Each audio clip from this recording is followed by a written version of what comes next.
నమస్కారం ఘంటారావానికి స్వాగతం. ముందుగా ప్రధాన అంశాలు. చైనాపై సంచలన ఆరోపణలు చేసిన ట్రంప్ అధ్యక్ష ఎన్నికల్లో ఓడించేందుకు కుట్ర చేసిందని వ్యాఖ్య.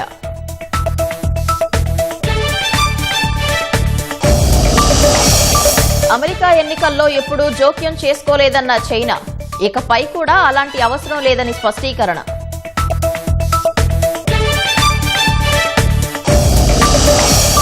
నేడు నరసరావుపేటలో 3,000 కోట్ల భారీ రుణమేళా పాల్గొననున్న చంద్రబాబు, నిర్మలా సీతారామన్.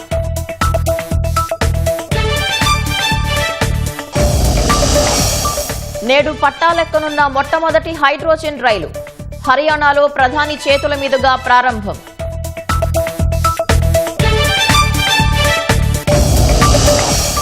రాజకీయ ప్రతీకారంతోనే చంద్రబాబు, నారాయణపై కేసు. రాజధాని అసైన్డ్ భూముల తీర్పులో హైకోర్టు వ్యాఖ్యలు.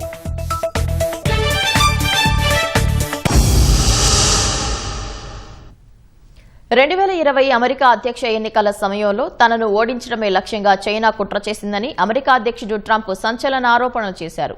చరిత్రలోనే కనీ విని ఎరుగని రీతిలో భారీ డేటా చౌర్యానికి పాల్పడిందని వివరించారు. అమెరికా ఎన్నికల భద్రతకు ముప్పు వాటిల్లిందంటూ నిఘా వర్గాలు బహిర్గతం చేసిన పత్రాలతో వైట్ హౌస్ రూపొందించిన వెబ్సైట్ను ఆయన ప్రారంభించారు. ఓటర్ల జాబితాలో అమెరికేతరులు లక్షల మంది ఉన్నారని పేర్కొంటూ సంచలన ఫైళ్లను వెబ్సైట్లో పొందుపరిచారు. ఈ నేపథ్యంలో శ్వేతసౌధంలో జాతిని ఉద్దేశించి ప్రసంగించిన ట్రంప్ 2020 ఎన్నికల ప్రక్రియ తర్వాత 22 కోట్ల అమెరికన్ ఓటర్ల వివరాలను తస్కరించిందని చెప్పారు. ఇదంతా అమెరికా నిఘా సంస్థలకు ముందే తెలిసినా కొందరు ఉన్నత స్థాయి వ్యక్తులు దాన్ని దాచిపెట్టారంటూ సొంత యంత్రాంగంపై ఆరోపణ చేశారు. తమ ఎన్నికల వ్యవస్థ చాలా బలహీనంగా ఉందన్న ట్రంప్ ఓటింగ్ యంత్రాలు, బ్యాలెట్ కౌంటింగ్ ప్రమాదంలో ఉన్నాయని చెప్పుకొచ్చారు. ఓటరు ఐడీ, పౌరసత్వ నిరూపణ లేకుండానే ఓటు వేస్తున్నారన్నారు. ఎన్నికల ప్రక్రియలో అక్రమాలపై సమగ్ర విచారణ జరిపిస్తామని, ఇలాంటివి పునరావృతం కాకుండా సంస్కరణలు చేపడతామని తెలిపారు. The documents cover 5 major areas of concern. First, they show that over a period of years, starting during the 2020 election cycle, the People's Republic of China carried out what is believed to be the largest compromise of election data in history, resulting in China's illicit acquisition of 220 million U.S. voter files. That information includes names, addresses, phone numbers, political party preferences, and other sensitive data that would be needed to register to vote and engage in other nefarious activities, which is exactly what was happening. This data loss presents an unprecedented election security nightmare. The intelligence even shows that China assigned a data exploitation unit specifically to this new project. Compounding the travesty, the second set of documents we are releasing reveals that members of the deep state, very, very famous group of people, in many cases, in our intelligence agency work to actively suppress and downplay information about the extent of China's sinister election meddling, covering it up from both the president and the American people like nobody thought was possible. America అధ్యక్ష ఎన్నికల్లో China జోక్యం చేసుకుందన్న Trump ఆరోపణలను Beijing తీవ్రంగా ఖండించింది. America ఎన్నికల్లో గతంలో ఎప్పుడూ జోక్యం చేసుకోలేదని, ఇకపై కూడా చేసుకునే అవసరం లేదని స్పష్టం చేసింది. ఇతర దేశాల అంతర్గత వ్యవహారాల్లో జోక్యం చేసుకోకూడదనే సూత్రానికి కట్టుబడి ఎప్పటికీ ఉన్నామని అమెరికాలోని చైనా ఎంబసీ ప్రకటన విడుదల చేసింది. అమెరికా ఎన్నికలు అనేవి ఆ దేశ అంతర్గత వ్యవహారమన్న చైనా దాని ఫలితాలు అమెరికా ప్రజలు మాత్రమే తమ ఓటుతో నిర్దేశిస్తారని వివరించింది.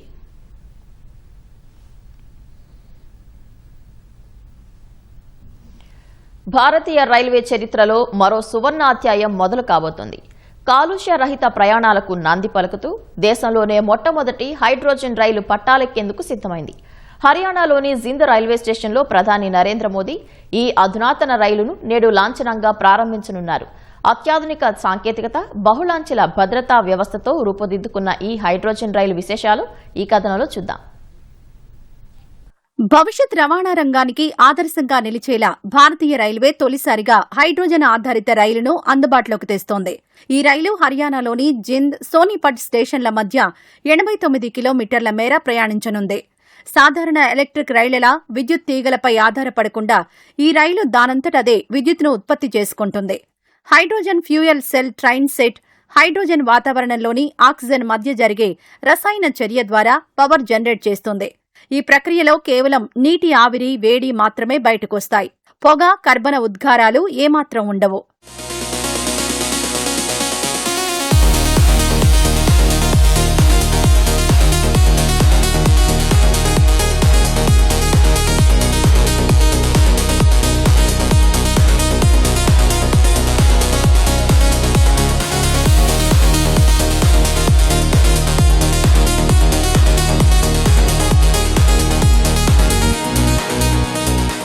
ప్రపంచవ్యాప్తంగా జర్మనీ, ఫ్రాన్స్, ఇటలీ, చైనా వంటి దేశాల్లో హైడ్రోజన్ రైళ్లు ఉన్నప్పటికీ అవి కేవలం 2 నుంచి 4 కోచ్లకే పరిమితం. కానీ మన దేశంలో ఏకంగా 10 కోచ్లు, ఒకేసారి 2600 మంది ప్రయాణించే భారీ సామర్థ్యంతో ఈ రైలును రూపొందించారు. గంటకు 75 నుంచి 110 కిలోమీటర్ల వేగంతో ఇది దూసుకుపోనుంది. ఇక ప్రయాణికుల భద్రతకు ఇందులో పెద్దపీట వేశారు. హైడ్రోజన్ లీకేజీలో మంటలు, పొగ లేదా అసాధారణ ఉష్ణోగ్రతలను క్షణాల్లో గుర్తించే మల్టీ లేయర్ సేఫ్టీ సిస్టమ్ను ఏర్పాటు చేశారు. ఏదైనా ప్రమాదం జరిగితే దానంతటదే హైడ్రోజన్ సరఫరా నిలిచిపోయే ఆటోమేటిక్ షట్ ఆఫ్ వ్యవస్థ ఇందులో ఉంది. ఈ రైలుకు ఇంధనం నింపేందుకు వీలుగా జింద్లో దేశంలోనే అతిపెద్ద రైల్వే హైడ్రోజన్ రీఫ్యూయలింగ్ కేంద్రాన్ని కూడా సిద్ధం చేశారు. బొగ్గు, డీజిల్ సెకన్ నుంచి స్వచ్ఛమైన ఇంధన ప్రయాణాల వైపు అడుగులు వేస్తున్న భారతీయ రైల్వేకు ఈ ప్రాజెక్టు ఒక మైలురాయి లాంటిది. పల్నాడు జిల్లా నరసరావుపేటలో నేడు జరగనున్న భారీ రుణమేళా కార్యక్రమంలో ముఖ్యమంత్రి చంద్రబాబు, కేంద్ర ఆర్థిక శాఖ మంత్రి నిర్మలా సీతారామన్ పాల్గొంటారు. స్థానిక కోడెల శివప్రసాదరావు క్రీడా ప్రాంగణంలో జరిగే సభలో పాల్గొని 3,216 కోట్ల రూపాయల రుణాలను రైతులు, మహిళలు, నిరుద్యోగ యువతకు పంపిణీ చేయనున్నారు. ఉండవల్లి నుంచి 11:30 గంటలకు నరసరావుపేటకు చేరుకోనున్న సీఎం పిడుగురాళ్ల ప్రభుత్వాసుపత్రికి యూనియన్ బ్యాంక్ ఆఫ్ ఇండియా ఇచ్చిన అంబులెన్స్ ను ప్రారంభిస్తారు. అనంతరం నాబార్డు బహుకరించిన 2 డీసీసీబీ మొబైల్ డెమో వాహనాలను జెండా ఊపి ప్రారంభిస్తారు. ఆ తర్వాత 301 సైకిళ్లను విద్యార్థినులకు సీఎం చంద్రబాబు అందజేస్తారు. అనంతరం కేంద్ర ఆర్థిక మంత్రి నిర్మలా సీతారామన్, రాష్ట్ర మంత్రి పయ్యావుల కేశవ్, రాజ్యసభ సభ్యులు భాష్యం రామకృష్ణ, ఎంపీ శ్రీకృష్ణ దేవరాయలు, జిల్లా ప్రజా ప్రతినిధులు, కలెక్టర్ కృతికా శుక్లాతో కలిసి రుణమేళాలో పాల్గొంటారు. లబ్దిదారులకు రుణాలు అందజేస్తారు. 1 గంటకు తిరిగి సీఎం చంద్రబాబు ఉండవల్లి నివాసానికి బయలుదేరి వెళ్తారు.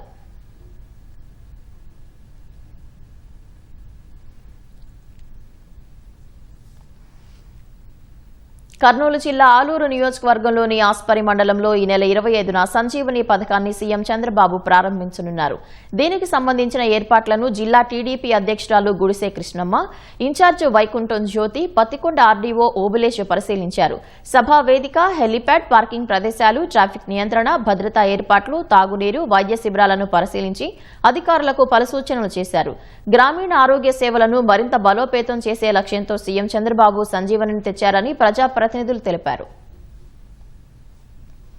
సాంఘిక సంక్షేమ హాస్టళ్లలో పరిశుభ్రత, పారిశుద్ధ్య నిర్వహణ, మెను అమలులో రాజీ పడొద్దని మంత్రి శ్రీ బాల వీరాంజనేయ స్వామి స్పష్టం చేశారు.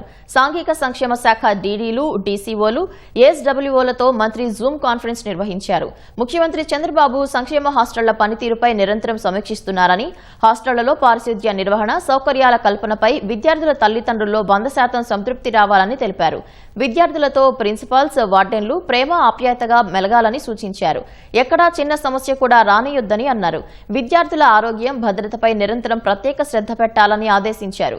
చరిత్రలో ఎన్నడూ లేని విధంగా అవుట్సోర్సింగ్ ఏజెన్సీతో శానిటేషన్ సిబ్బందిని నియమించామని తెలిపారు. అన్ని హాస్టళ్లలో ఆర్ఓ ప్లాంట్లు ఏర్పాటు చేశామని, 10% డైట్ ఛార్జీలు పెంచామని గుర్తు చేశారు. ప్రతి ఒక్కరూ బాధ్యతగా పనిచేసి ప్రభుత్వానికి మంచి పేరు తీసుకురావాలన్నారు. ఢిల్లీలో జరుగుతున్న భారత టెక్స్ 2026 ఈవెంట్లో మంత్రి సవిత పాల్గొన్నారు. ఈవెంట్లో ఏర్పాటు చేసిన ఏపీ పెవిలియన్ ను మంత్రి సందర్శించారు. ఏపీ పెవిలియన్ కు విశేష స్పందన వస్తుందని తెలిపారు. తర్వాత Bharat Tex 2026 organising committee chairman Naren గోయంకాతో మంత్రి భేటీ అయ్యారు. పలువురు జాతీయ, అంతర్జాతీయ కొనుగోలుదారులు, పెట్టుబడిదారులతో కూడా సవిత భేటీ అయ్యారు. ఏపీలో ప్రఖ్యాతిగాంచిన చేనేత ఉత్పత్తుల గురించి వారికి వివరించారు. చేనేత వస్త్రాలపై కలంకారీ నైపుణ్యం చూసి విదేశీ కొనుగోలుదారులు ఆశ్చర్యచకితులయ్యారని మంత్రి తెలిపారు. రాజధాని అమరావతి అసైన్డ్ భూముల విషయంలో రాజకీయ ప్రతీకారంతోనే చంద్రబాబు, నారాయణపై గత వైసీపీ ప్రభుత్వంలో కేసు పెట్టారని హైకోర్టు స్పష్టం చేసింది. వారిద్దరూ చట్టాన్ని ఉల్లంఘించలేదని తేల్చి చెప్పింది. స్వార్థ ప్రయోజనాల కోసమే వైసీపీ నేత ఆళ్ల రామకృష్ణారెడ్డి ఫిర్యాదు చేశారన్న హైకోర్టు ప్రభుత్వాలు మారినప్పుడల్లా పాత సర్కార్ నిర్ణయాలను నేరం అనడమేంటని ప్రశ్నించింది. విధాన నిర్ణయాలకు నేరాన్ని ఆపాదిస్తే ప్రజాస్వామ్యానికి ముప్పు అన్న ధర్మాసనం శాసనసభ నిర్ణయాలకు నాయకులను శిక్షించడమంటే ప్రజల్ని శిక్షించడమేనని వ్యాఖ్యానించింది. 2 రోజుల క్రితం ఈ కేసులో చంద్రబాబు, నారాయణకు ఉపశమనం కల్పించిన సందర్భంగా ఇచ్చిన తీర్పులో న్యాయమూర్తి జస్టిస్ వై లక్ష్మణ్ కుమార్ పలు కీలక వ్యాఖ్యలు చేశారు. రాజధాని అమరావతి అసైన్డ్ భూముల విషయంలో ఉల్లంఘనలు జరిగాయని, అక్రమాలకు వీలు కల్పిస్తూ 2016 ఫిబ్రవరి 17న రాష్ట్ర ప్రభుత్వం జీవో 41 జారీ చేసిందంటూ అప్పటి వైసీపీ ఎమ్మెల్యే రామకృష్ణారెడ్డి 2021 ఫిబ్రవరి 24న సిఐడికి ఫిర్యాదు చేశారు. దాని ఆధారంగా అప్పటి ప్రతిపక్ష నేత చంద్రబాబు, మాజీ మంత్రి పి నారాయణపై సిఐడి కేసు నమోదు చేసింది. కేసును క్వాష్ చేయాలంటూ చంద్రబాబు, నారాయణ హైకోర్టును ఆశ్రయించారు. సుదీర్ఘంగా వాదనలు సాగాయి. 2 రోజుల క్రితం కేసును కొట్టేస్తూ తీర్పునిచ్చిన రాష్ట్ర ఉన్నత న్యాయస్థానం తీర్పులో కీలక అంశాలను ప్రస్తావించింది. వైసీపీ ప్రభుత్వ హయాంలో ఆ పార్టీ ఎమ్మెల్యే ఆళ్ల రామకృష్ణారెడ్డి ఇచ్చిన ఫిర్యాదు ఆధారంగా అప్పటి ప్రతిపక్ష నేత చంద్రబాబు, మాజీ మంత్రి నారాయణపై ఎఫ్ఐఆర్ నమోదు చేయడం రాజకీయ ప్రతీకారం తీర్చుకోవడానికి తప్ప మరొకటి కాదని హైకోర్టు తేల్చి చెప్పింది. ప్రభుత్వ విధాన నిర్ణయాలకు నేరపూరిత చర్యలను ఆపాదిస్తే ప్రజాస్వామ్యం ప్రమాదంలో పడుతుందని ఆందోళన వ్యక్తం చేసింది. చట్టం శక్తిమంతుల చేతిలో ఆయుధం కాకుండా చూడాలని, అది బలహీనులకు రక్షణ కవచంగా ఉండాలని న్యాయ కోవిదుడు లార్డ్ డెన్నింగ్ చెప్పిన మాటలను ఈ సందర్భంగా న్యాయస్థానం గుర్తు చేసింది. ప్రభుత్వాలు మారినప్పుడల్లా పాత ప్రభుత్వ విధానపరమైన నిర్ణయాలను నేరాలుగా పరిగణించి విచారణ జరపడం ఎంతమాత్రం ఆమోదయోగ్యం కాదని తెలిపింది. ఇలా విచారణలకు అనుమతిస్తే చట్టబద్ద పాలన ప్రజాస్వామ్య వినాశనానికి దారితీస్తుందని ఆందోళన వ్యక్తం చేసింది. అసైన్డ్ జీవో వల్ల నష్టపోయామని ఒక్క గ్రామస్తుడు ముందుకు రాలేదని, ఆళ్ల రామకృష్ణ మాత్రం ప్రభుత్వ పాలనను దిగజార్చేందుకు ప్రయత్నించారని ఆక్షేపించింది. రామకృష్ణారెడ్డి స్వార్థ ప్రయోజనాల కోసం చట్టాన్ని వాడుకున్నారని తీవ్రంగా తప్పుపట్టింది. బిజినెస్ రూల్స్ కు అనుగుణంగా సిఆర్డీఏ చట్ట పరిధిలో రాష్ట్ర ప్రభుత్వం 2016 ఫిబ్రవరి 17న జీవో 41ని జారీ చేసిందని గుర్తు చేసిన హైకోర్టు జీవో జారీలో ప్రభుత్వ విధాన నిర్ణయానికి నేరాన్ని ఆపాదించడమంటే ధర్మాన్ని విడిచిపెట్టడమేనని వ్యాఖ్యానించింది. జీవో విషయంలో ఐపీసీ తదితర చట్టాల కింద నేర విచారణకు వీల్లేదంది. చంద్రబాబు, నారాయణలు చట్టాన్ని ఉల్లంఘించలేదని, ఎవరికైనా హాని చేద్దామనే ఉద్దేశంతో దస్త్రాలను సృష్టించలేదని స్పష్టం చేసింది. ఈ నేపథ్యంలో వారిపై కేసు నమోదు సరికాదని తేల్చి చెప్పింది. నిపుణుల కమిటీ నివేదిక, ప్రజా తీర్పును అనుసరించి విజయవాడ పరిసర ప్రాంతాల్లో నూతన రాజధాని ఏర్పాటుకు ఏపీ కేబినెట్ 2014 సెప్టెంబర్లో సూచనప్రాయంగా నిర్ణయం తీసుకుందన్న హైకోర్టు దాన్ని ఆమోదిస్తూ శాసనసభ ఏకగ్రీవంగా తీర్మానించిందని గుర్తు చేసింది. దీనికి అనుగుణంగా చంద్రబాబు, నారాయణ తీసుకున్న నిర్ణయాలను దురుద్దేశ, నేరపూరితమైనవని చెప్పడానికి వీల్లేదంది. అలాంటి పనులకు నేరాన్ని ఆపాదించడమంటే శాసనసభ ఉద్దేశాలకు నేరాన్ని ఆపాదించడమేనని వ్యాఖ్యానించింది. చంద్రబాబు హయాంలో తెచ్చిన సిఆర్డీఏ చట్టంలో కల్పించిన రక్షణలను ఆ తర్వాత జగన్ ప్రభుత్వం తీసుకొచ్చిన రీపీల్ చట్టంలోనూ కొనసాగించారని గుర్తు చేసింది. ఒకవైపు రీపీల్ యాక్ట్లో రక్షణలు కొనసాగిస్తూ, మరోవైపు అదే రక్షణలు కల్పిస్తూ గతంలో నిర్ణయాలు తీసుకున్న వ్యక్తులను ప్రాసిక్యూట్ చేయడానికి వీల్లేదని పేర్కొంది. చంద్రబాబు, నారాయణ తమ సార్వభౌమాధికారాన్ని ఉపయోగించి జీవో 41ని తీసుకొచ్చారని, చట్టాలు, నిబంధనల రూపకల్పనకు నేరపూరిత దురుద్దేశాలను ఆపాదించడానికి వీల్లేదన్నది న్యాయసూత్రమన్న రాష్ట్ర ఉన్నత న్యాయస్థానం దాని ఆధారంగా ప్రస్తుత కేసును కొట్టేస్తున్నట్లు తీర్పులో వెల్లడించింది. ఏపీ సిఆర్డీఏ చట్టం ప్రకారం నిర్ణయాలు తీసుకున్న అధికారులు వ్యక్తులను ప్రాసిక్యూట్ చేయడాన్ని సెక్షన్ 146 నిషేధిస్తోందన్న హైకోర్టు ప్రస్తుత కేసును కొట్టేయడానికి ఇదో ప్రధాన కారణమని స్పష్టం చేసింది. చంద్రబాబు నారాయణ భూ సమీకరణ పథకం రూపకల్పన అమలుకు జీవో 41ని తీసుకొచ్చారని, దీనికి అనుగుణంగా ఏపీ సిఆర్డీఏ చట్ట ప్రకారం చేపట్టిన చర్యలన్నింటికీ చట్టపరమైన రక్షణ ఉందంది. ఎసెంట్ భూముల నిషేధ చట్టం కింద సదుద్దేశంతో తీసుకున్న నిర్ణయాల విషయంలో అధికారులు వ్యక్తులను విచారించడానికి, చట్టపరమైన చర్యలు చేపట్టడానికి సెక్షన్ 8 ప్రకారం వీల్లేదంది. ఈ కేసులో పిటిషనర్ల చర్యలు సదుద్దేశంతో కూడుకున్నవే కాబట్టి వారు క్రిమినల్ విచారణ ఎదుర్కోనక్కర్లేదని తెలిపింది. వ్యక్తిగత హోదాలో పిటిషనర్లు కాగ్నిజబుల్ నేరానికి పాల్పడ్డారని, ఎఫ్ఐఆర్లో నిర్దిష్టమైన ఆరోపణ ఏమీ లేదన్న హైకోర్టు వారిద్దరిపై యాంత్రికంగా దౌర్జన్యపూరితంగా కేసు నమోదు చేశారని పేర్కొంది. సిఐడి ప్రాథమిక విచారణ నివేదిక ఎఫ్ఐఆర్లోనూ నేర నిరూపణ కాలేదని స్పష్టం చేసింది. 2015-16లో అక్రమాలు జరిగినట్లు ఆరోపిస్తూ 2021 ఫిబ్రవరి 24న ఆళ్ల రామకృష్ణారెడ్డి సిఐడికి ఫిర్యాదు చేశారన్న హైకోర్టు ఫిర్యాదు చేయడంలో 5 ఏళ్ల జాప్యం ఎందుకు జరిగిందో కారణాలు పేర్కొనలేదంది. ఇది ఫిర్యాదుదారు దురుద్దేశపూర్వక వైఖరిని తెలియజేస్తోందని వ్యాఖ్యానించింది. జీవో జారీపై రైతులు, భూ యజమానులు ఎవరూ అభ్యంతరం చెప్పలేదని గుర్తు చేసిన న్యాయస్థానం, అంటే రాజకీయ దురుద్దేశాలతో పిటిషనర్లపై కేసు నమోదు చేసినట్లు తేటతెల్లమవుతోందని తెలిపింది. పిటిషనర్లకు రాజకీయ ప్రత్యర్థిగా ఉన్న మంగళగిరి అప్పటి ఎమ్మెల్యే ఆళ్ల రామకృష్ణారెడ్డి ఫిర్యాదు చేశారని, దీనిలో ప్రజా ప్రయోజనం లేదని, రాజకీయ వైరం, దురుద్దేశాలు మాత్రమే కనిపిస్తున్నాయని తీర్పులో వెల్లడించింది. ప్రభుత్వం మారి చంద్రబాబు, నారాయణల రాజకీయ ప్రత్యర్థులు అధికారంలోకి వచ్చిన వెంటనే కేసు నమోదైందని గుర్తు చేసిన హైకోర్టు రాజకీయ కారణాలతోనే కేసు నమోదు చేశారనడానికి ఇదే నిదర్శనమని స్పష్టం చేసింది. కాగ్నిజబుల్ నేరంలో యూనిట్ ఆఫీసర్ నుంచి అభ్యర్థన వచ్చాకే సిఐడి దర్యాప్తు జరపాలని, నేరుగా దర్యాప్తు చేసే అధికారం దానికి లేదని స్పష్టం చేసింది. ఈ కేసులో ఆళ్ల రామకృష్ణారెడ్డి సిఐడి అదనపు డీజీకి నేరుగా ఫిర్యాదు చేశారని, ఆయన ఆదేశాల మేరకు జరిపిన దర్యాప్తు చెల్లదని తెలిపింది. ప్రస్తుత కేసులో ఊహాజనితంగా నేరారోపణలు చేశారన్న న్యాయస్థానం ప్రభుత్వం విధాన నిర్ణయాలకు అనుగుణంగా జీవో జారీ చేయడాన్ని మంత్రులు, అధికారుల మధ్య జరిగిన నేరపూరిత కుట్రగా చిత్రీకరించడం ప్రమాదకరమైన ధోరణి అని వ్యాఖ్యానించింది. దీన్ని కోర్టు అనుమతించదని స్పష్టం చేసింది. చంద్రబాబు, నారాయణ పారదర్శకంగా విధాన నిర్ణయ ప్రక్రియలో పాల్గొన్నారన్న హైకోర్టు శాసనసభలో ప్రజాస్వామ్యబద్దంగా చర్చలు జరిపారని గుర్తు చేసింది. ఇలాంటి విషయంలో ప్రాసిక్యూషన్ ను అనుమతిస్తే ప్రజాస్వామ్య, రాజ్యాంగ పాలనా పునాదులు కదులుతాయని తీవ్ర వ్యాఖ్యలు చేసింది. విధాన నిర్ణయాలను ప్రభుత్వానికి వదిలేయాలని, కోర్టులు జోక్యం చేసుకోకూడదని పేర్కొంది. ప్రభుత్వాలకు తమ తర్వాత ఏర్పడే ప్రభుత్వం క్రిమినల్ విచారణలు చేపడుతుందేమోననే భయం లేకుండా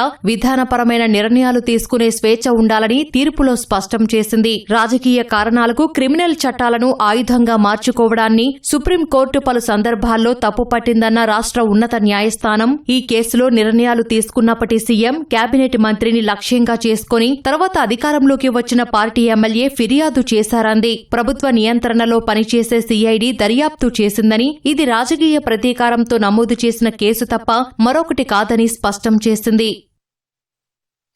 వైసీపీ పాలనలో చేసిన అరాచకాలు కూటమి ప్రభుత్వంలో జరగవని, పోలీసులు న్యాయం వైపు ఉంటారని ఎమ్మెల్యే సోమిరెడ్డి చంద్రమోహన్ రెడ్డి అన్నారు. చోరీ కేసు నిందితుడు ఏడుకొండలు మృతిపై సోమిరెడ్డి మీడియా సమావేశం నిర్వహించారు. ఏడుకొండలను పోలీసులు విచారించి పంపించారని సోమిరెడ్డి తెలిపారు. ఏడుకొండలు బయట మృతి చెందితే లాకప్ డెత్ అంటూ మాజీ మంత్రి కాకాణి ఆరోపణలు చేస్తున్నారని మండిపడ్డారు. కండిషన్ బెయిల్పై బయట ఉన్న కాకాణి పోలీసులపై విమర్శలు చేయడం, బెదిరించడం చేస్తున్నారని ఆగ్రహం వ్యక్తం చేశారు. ఏడుకొండలు మోటార్లు దొంగతనం చేసే అలవాటు, మిగతా ఇద్దరు కొనుక్కునే అలవాటు. ఆ కొన్నోళ్ళు కూడా వైసీపీ పార్టీ వాళ్ళు. ఈ ఏడుకొండలు బంగారు గొలుసు దొంగతనం చేశాడు. ఆమె పోలీసులకు ఫోన్ చేసింది. పోలీసులు పోయినారు అక్కడికి. పోలీసులు పోతే తీవ్రమైన సెడేషన్లో ఉన్నాడు. తీసుకొచ్చి మనుగోలు ప్రైమరీ హెల్త్ సెంటర్కి తీసుకొచ్చారు. అక్కడుండే పరిస్థితి బాగాలేదని మళ్ళీ గూడూరుకి తీసుకుపోయాడు. అప్పటికే అతను చనిపోయి ఉన్నాడు. ఈయన సర్వేపల్లి వైసీపీ జిల్లా అధ్యక్షుడు ఆ ముద్దాయిల్ని పక్కన పెట్టించుకొని మాట్లాడాడు. ముద్దాయిలు ఏం చెప్పారు? మేము ఒప్పుకున్నాము, దొంగతనం చేసింది నిజమే, నేను ఒప్పుకున్నామని చెప్పారు. నువ్వు దొంగల్ని పక్కన పెట్టుకొని మాట్లాడావు, ఎస్పీని నోటికొచ్చినట్టు మాట్లాడుతున్నావు. కానీ ఇక్కడ ఏడుకొండల విషయంలో పోలీసుల వల్ల చనిపోయినాడని చెప్పేసి నువ్వు చెప్పటం దుర్మార్గం. నిన్న లాకప్ డెత్ అంటాం, ఈరోజు పోలీసులు ఒత్తిడి వల్ల చచ్చిపోయినాడు అనటం. పోస్ట్ మార్టం వీడియో తీసినారు, చూసుకో కావాలంటే.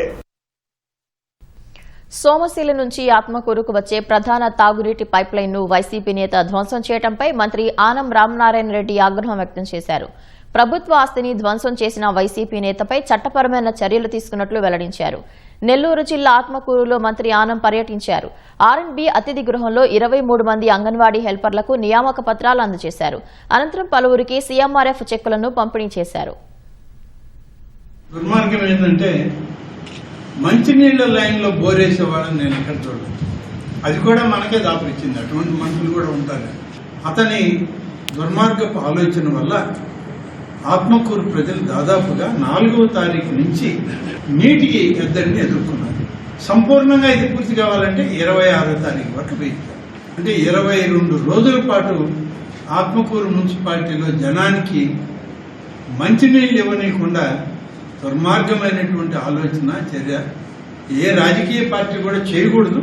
కానీ దురదృష్టం మన ప్రాంతంలో జరిగింది. ఎంతటి ఆధునిక సాంకేతిక విప్లవం వచ్చినా, భావితరాలు గ్లోబల్ సిటిజన్స్ గా మారినా మన సంస్కృతి కళలే మన ఉనికికి ఆధారాలు అని ఎన్టీఆర్ జిల్లా కలెక్టర్ లక్ష్మీశ అన్నారు. అన్నమాచార్య భావన వాహిని అధ్యక్షురాలు శోభారాజు పర్యవేక్షణలో విజయవాడ కేబీఎన్ కళాశాలలో ఏర్పాటు చేసిన అన్నమాచార్య సంకీర్తనల శిక్షణ కార్యక్రమానికి కలెక్టర్ ముఖ్య అతిథిగా హాజరయ్యారు. ఈ కార్యక్రమానికి కేబీఎన్ కళాశాల కార్యదర్శి టి శ్రీనివాస్ అధ్యక్షత వహించారు. ఈ కార్యక్రమంలో రాష్ట్ర సృజనాత్మక సంస్కృతి సమితి చైర్పర్సన్ పొడపాటి తేజస్వి, రాష్ట్ర నాటక అకాడమీ చైర్మన్ గుమ్మడి గోపాలకృష్ణ పాల్గొన్నారు.